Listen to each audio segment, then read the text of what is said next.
In the summer of 1863 and into September, the Confederate Army of Tennessee under General Braxton Bragg moved away from their position southeast of Nashville and retreated towards the vital railroad hub of Chattanooga.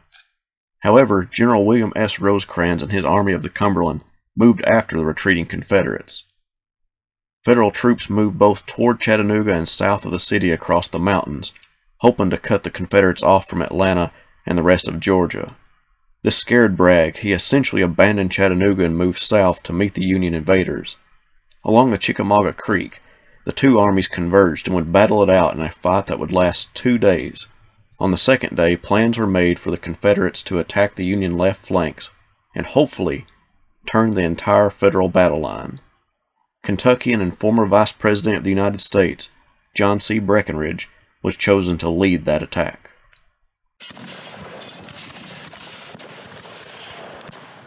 Welcome to Have History Will Travel. I am your host, the Wilder Historian, and in this video we will look at the opening moments of the Battle of Chickamauga on the second day, when the Southerners attempted to turn the flank of Rosecrans' army and stood poised to sweep the entire battlefield. The night of the 19th was in a state of mass confusion, which erupted as Bragg sought to reorganize his army into two wings. Leonidas Polk would control the right wing of the army with command of Cheatham's division, Hill's corps, and Walker's Reserve Corps. James Longstreet controlled the left wing, with Hindman's division, Buckner's corps, and his own corps under John Bell Hood. Instead of having a council of war with his two wing commanders, Bragg met with his commanders individually. He informed Polk that he would launch an attack at dawn on the Union left flank. Polk sent a message to his subordinate, General D.H. Hill, informing him of the attack, but the message never made it to him. That left Hill searching the battlefield in the middle of the night for Bragg's headquarters, but never found it. Through the grapevine, he heard he had been assigned to Polk and sought his headquarters, but again could not find it. Longstreet met with Bragg, got his orders, and like the professional soldier he was, found his subordinates and informed them of the next morning's attack. The Union's plan of attack was laid out much more coherently. Rosecrans met with all of his corps commanders, and he laid out their positions on the battlefield. Thomas took up a position on the Union left flank. Crittenden commanded the center, and McCook's corps held the right flank. Dawn came, but no Confederate attack came. Hill was still not aware that he was supposed to attack, and had ordered his men to draw rations and prepare breakfast. Polk, fed up with Hill's lack of movement, ordered Hill's two divisions of Claiborne and Breckinridge to attack directly instead of going through the chain of command. Polk's messenger found Hill, Breckinridge, and Claiborne together. The messenger delivered the orders to Breckinridge and Claiborne. Hill, irritated at the order, and since his men were already preparing breakfast, told his commanders to keep cooking and eat before attacking. Meanwhile, the Union Army was having a crisis of its own. Thomas, on the Union left, was concerned that his flank could be turned too easily. He had already moved his command to refuse the left flank, but he needed more troops. Rosecrans agreed and ordered General Negley to move his division to Thomas's flank, but another series of miscommunications resulted in only one brigade, that under Brigadier General John Beatty, making it to the flank. Beatty extended the line west, but orders came from Thomas that he wanted it extended north. Beatty, reluctantly, moved his men, placing the 42nd and 88th Indiana on the left, and placed the 104th Illinois and 15th Kentucky on the right. In front, hoping to give the impression that he had more troops than he did, Beatty doubled the skirmish line. The Confederates gobbled down their breakfast and began filing into battle positions. With Breckinridge placing his 3-brigade division in a long line with Brigadier General Benjamin H. Helm on the left, Brigadier General Marcellus A. Stovall in the center, and Brigadier General Daniel Adams on the right. Finally, hours after they were supposed to attack, at 9:45 a.m., the Confederates attacked.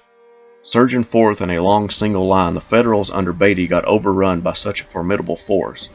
Beatty's left broke and headed to the rear, but his right moved back to their original placement to lengthen Bayard's line.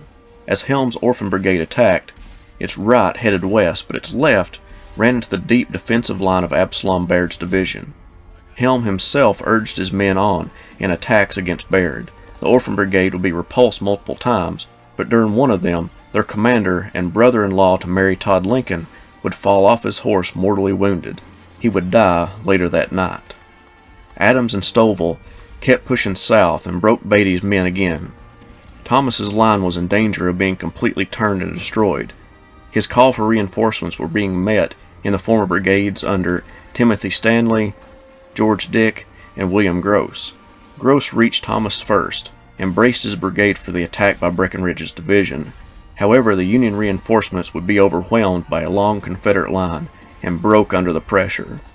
A member of the brigade recounted the chaos. Suddenly, a gray line burst into view, and before we were aware of it, fired into us a terrific volley. On they came, and we were compelled to fall back, for we were nearly surrounded. We became somewhat confused, and the regiments were considerably mixed, one with another, but though disorganized, we were not by any means demoralized.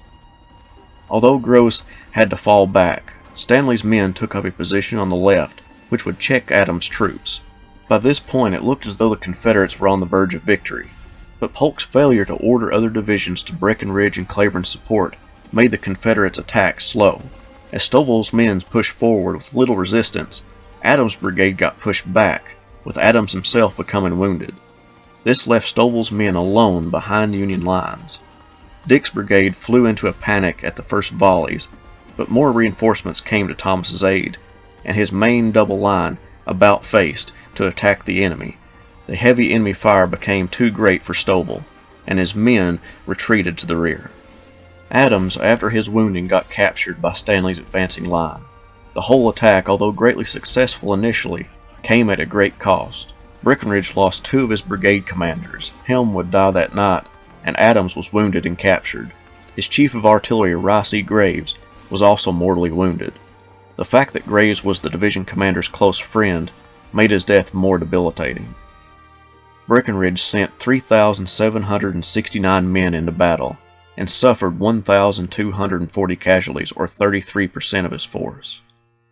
For comparison, Cleburne's division consisted of 5,115 troops and suffered 1,749 casualties, or 34% of his division.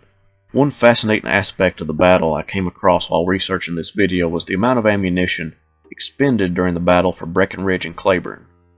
The men under the former vice president shot over 50,000 rounds of ammunition. It's difficult to know exactly how many because the records combine the entire corps expenditure of 54 caliber rounds instead of delineating them in each division. However, we do know it sent 51,567 projectiles flying through the air. The most amazing numbers comes from Cleburne's division of Hill's Corps. Those soldiers fired 190,290 rounds of 58 caliber and 69 caliber ammunition in 2 days of battle. I hope you enjoyed this video. Please share the video to get the word out about the channel. If you want to vote in the next animated battle map, please join the Patreon. The link is in the description below.